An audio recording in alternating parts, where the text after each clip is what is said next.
Graça e paz. Hoje nós vamos falar sobre a pureza interior. Graça e paz. Hoje nós vamos falar sobre a pureza interior. E para isso, nós vamos analisar o Evangelho de Marcos, capítulo 7, versículos do 1 ao 23. Essa passagem do Evangelho de Marcos, ela é bastante conhecida de todos nós. Ela retrata aquela situação em que Jesus, mais uma vez, ele é questionado pelos fariseus. E os fariseus começam esse relato bíblico questionando a Jesus o fato de os discípulos de Jesus, eles comerem com as mãos impuras, né? Todos já conhecemos essa palavra, ela é uma palavra bastante analisada, né? Que por ser bastante analisada, traz alguns ensinamentos para nós cristãos hoje, que eu quero sintetizar com vocês nesse nosso diálogo semanal, né? Então, irmãos, é necessário nós contextualizarmos essa palavra.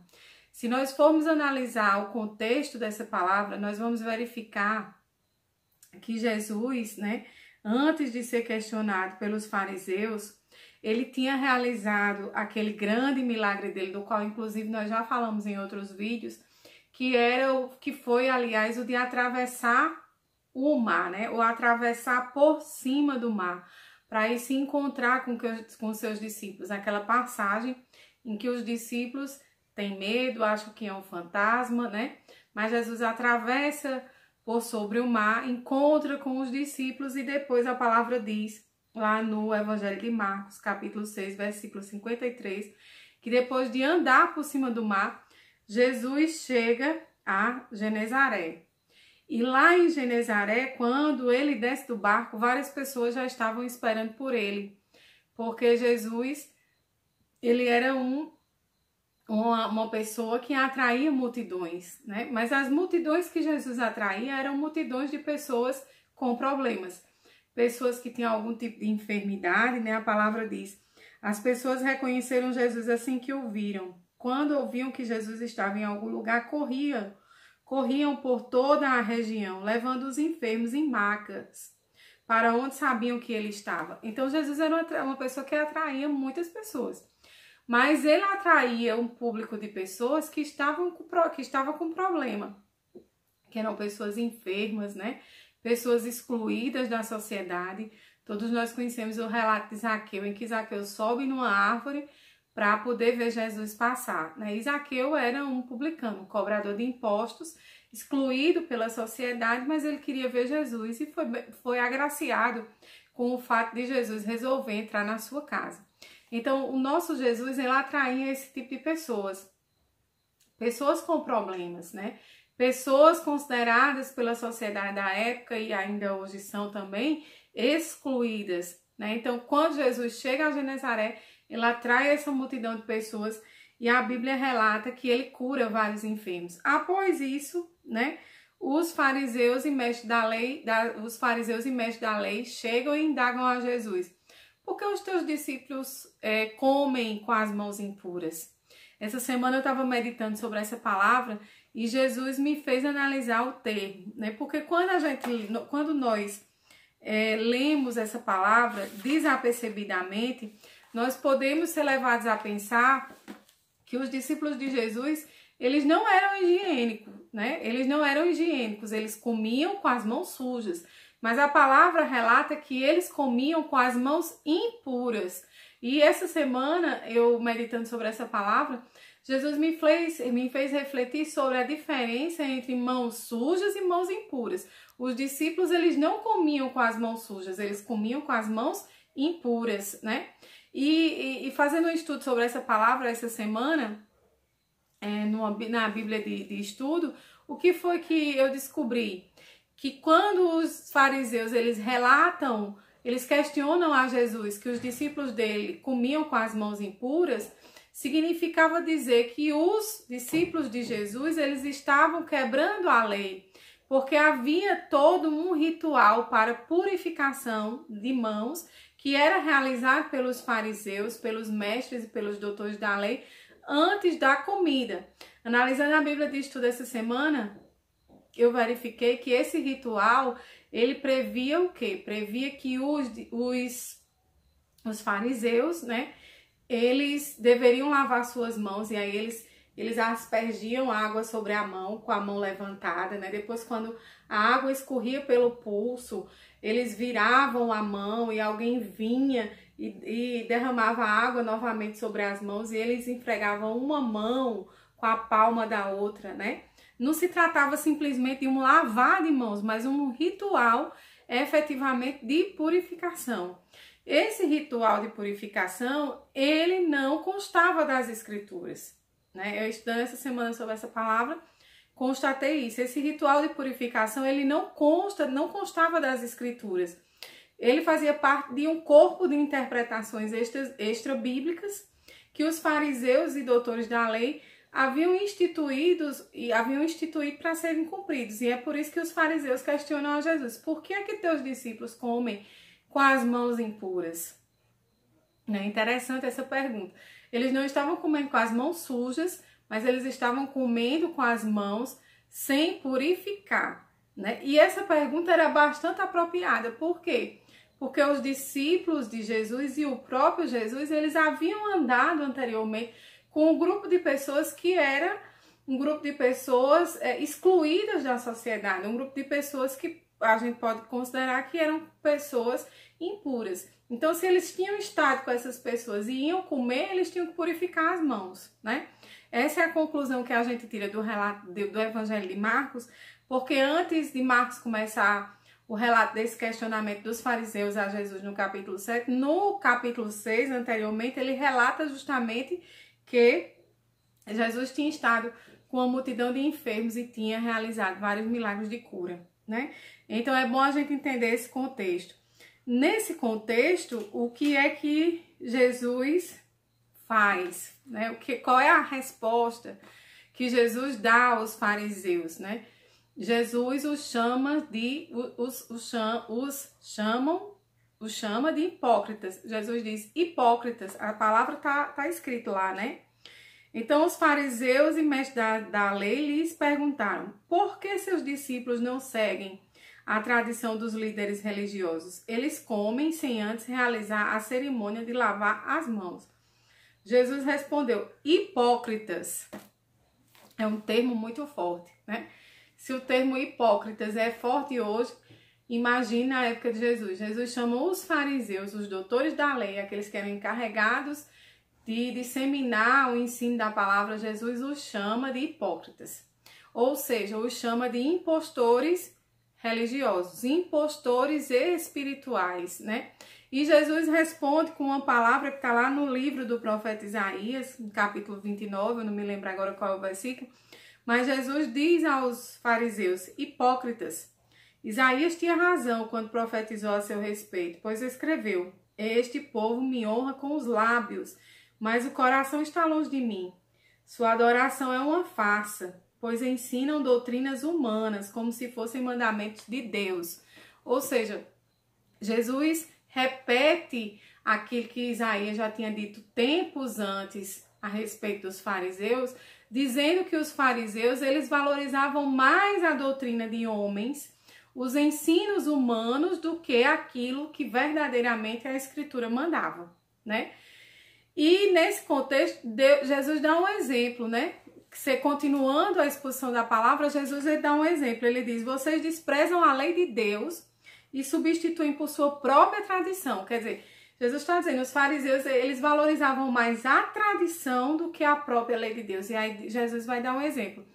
Vocês não cumprem a lei de Deus de honrar pai e mãe, né? Vocês negam, em outras palavras, a Bíblia está dizendo assim, vocês negam a ajuda financeira a pai e mãe, sob o pretexto de dizer que não posso ajudá-los. Jurei entregar como oferta a Deus aquilo que eu teria dado a vocês. Quer dizer, Jesus diz, vocês implantam as próprias tradições de vocês, vocês honram mais essas tradições e descumprem as Escrituras. E um exemplo disso, é praticamente isso que Jesus diz, é o tratamento de vocês com relação a pai e mãe, porque vocês deixam de ajudar os pais e as mães, o pai e a mãe, dizendo, né, que não pode ajudá-los porque aquele recurso que ia ser utilizado para ajudar o pai e a mãe, eles vão entregar no templo, né? E assim os fariseus, com essa tradição, eles estavam violando uma palavra, um mandamento, né, que Deus deixou para o povo de Israel, que era o de honrar pai e mãe, né? Então Jesus diz, vocês interpretam a lei da forma que vocês querem, vocês obedecem às tradições de vocês e vocês ignoram aquilo que verdadeiramente a palavra diz. Por isso que Jesus chama os fariseus nessa passagem aqui do livro de Marcos de hipócritas, né? Porque eles não estavam preocupados com o cumprimento da lei, eles não estavam preocupados com o cumprimento da palavra de Deus, mas eles estavam preocupados com o cumprimento da tradição e daquilo, né, que ia aparecer perante a sociedade. É isso que Jesus diz, né? Ou seja, vocês me honram com os lábios, mas não me honram com o coração. Vocês seguem preceitos humanos, mas vocês não seguem a palavra. Porque verdadeiramente é mais fácil seguir um preceito humano, né? Sobretudo quando o preceito humano ele exige uma repetição mecânica, né? Ele não exige um mover de dentro do coração do homem para fora. Ele exige apenas uma repetição mecânica. Era aquilo que os fariseus faziam quando eles iam lavar a mão, uma repetição mecânica. Aquela simbologia nada tinha de sentimento, nada tinha de amor a Deus, nada tinha do coração interior, do honrar interiormente a Deus, né? Como a gente comentou no vídeo de semana passada, o que agrada ao Senhor não são sacrifícios, não são tradições. O que agrada a Deus é um espírito quebrantado, um espírito humilde, um espírito obediente, um espírito que tem fé, um coração que tem fé, um coração quebrantado, um coração humilde, um coração obediente, um coração que tem fé, né?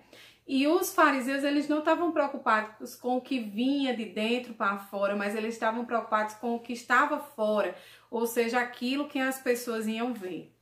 E Jesus critica justamente essa postura dos fariseus, né? E ele critica essa postura dos fariseus e diz assim, ouçam todos vocês e procurem entender. Não é o que entra no corpo que os contamina, ou seja, não é o que entra, não é o que vem de fora para dentro, né? Vocês se contaminam com o que sai do coração. Então, novamente, Jesus diz o quê?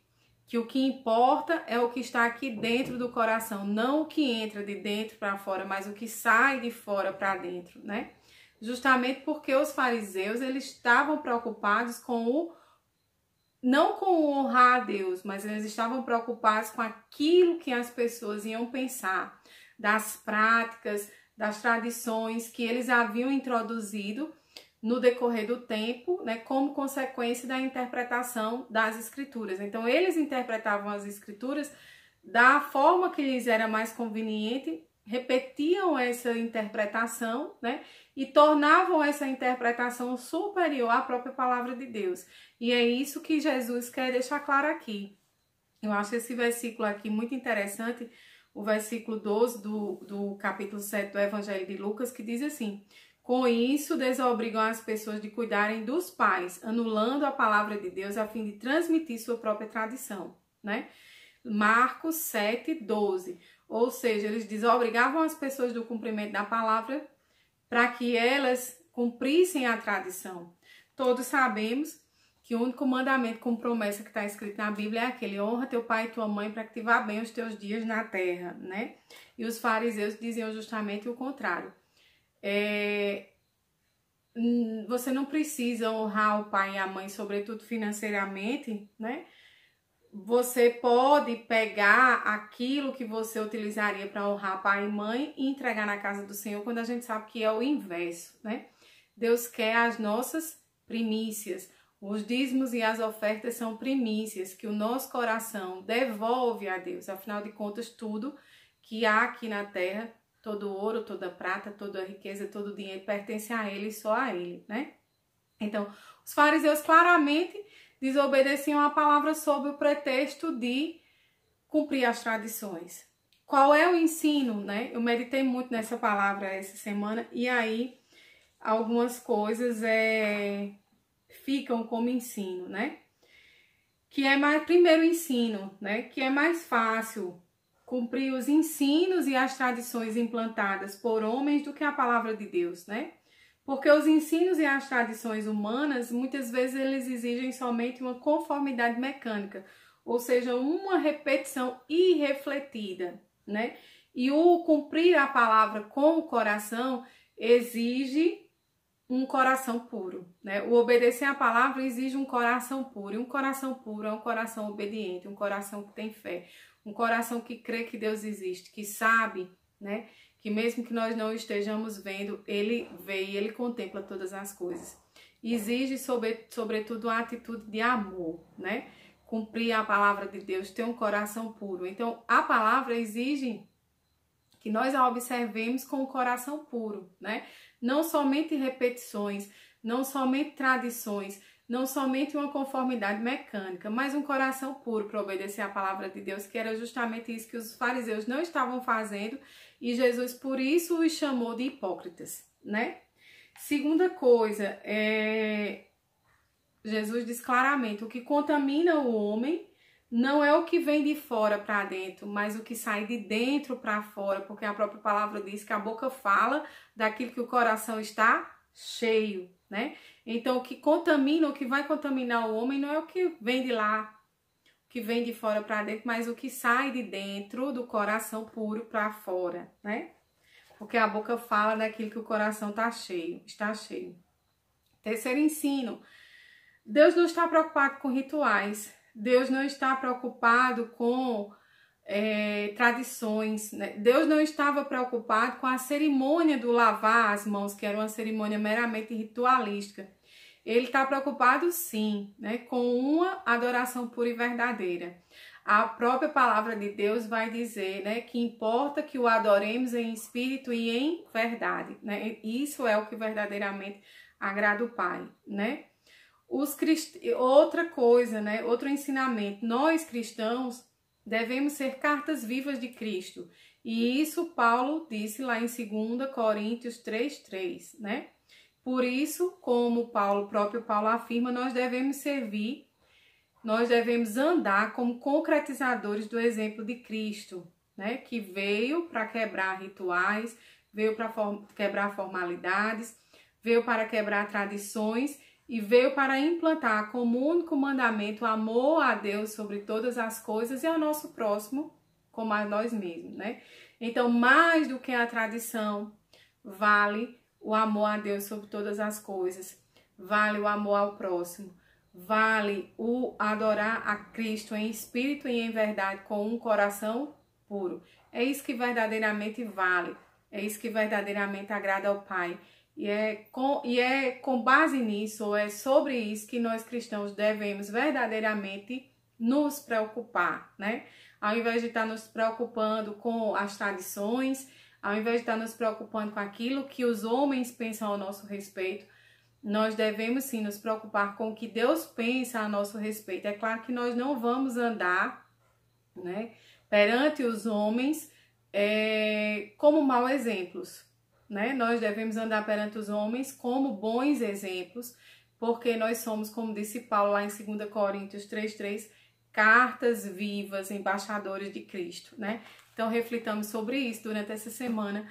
Um grande abraço para vocês, graça e paz, uma semana abençoada, uma semana cheia da presença do Senhor, uma semana meditando e refletindo sobre a palavra de Deus. Beijo no coração.